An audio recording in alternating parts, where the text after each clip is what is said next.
Hi!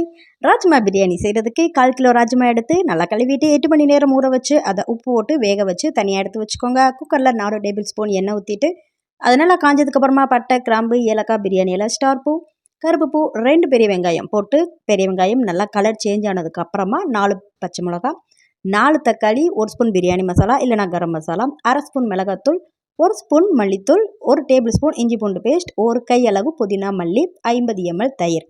இது எல்லாத்தையும் step by ஸ்டெப்பாக போட்டுட்டு நல்லா வதக்கிட்டு அதுக்கப்புறமா நம்ம ஆல்ரெடி எடுத்து வச்சுருக்கிற சோயாவையும் போட்டு நல்லா கிளறிட்டு ஒரு 20லேருந்து 30 நிமிஷம் ஆல்ரெடி ஊற வச்சு எடுத்து வச்சுருக்கிற தண்ணியை வடிச்சிட்டு எடுத்து வச்சுருக்கிற அரிசி, எந்த அரிசினாலும் ஓகே, அதையும் போட்டு நல்லா கிளறிட்டு அளவு தண்ணி அது நம்ம சோயா வேக வச்ச தண்ணியும் சேர்த்து 1:2 ஊற்றிட்டு உப்பு போட்டுட்டு நல்லா கலந்து விட்டுட்டு தட்டு போட்டு மூடிட்டு தண்ணி நல்லா 80% வற்றினதுக்கப்புறமா குக்கரை க்ளோஸ் பண்ணிவிட்டு விசில் போட்டுட்டு அடுப்பை ஸ்லோ ஃப்ளேமில் வச்சுட்டு ஒரு 20 மினிட்ஸ் கழித்து ஓப்பன் பண்ணி பார்த்தீங்கன்னா சூப்பரான டேஸ்டான ஹெல்த்தியான ராஜ்மா பிரியாணி ரெடி ஆயிரும்.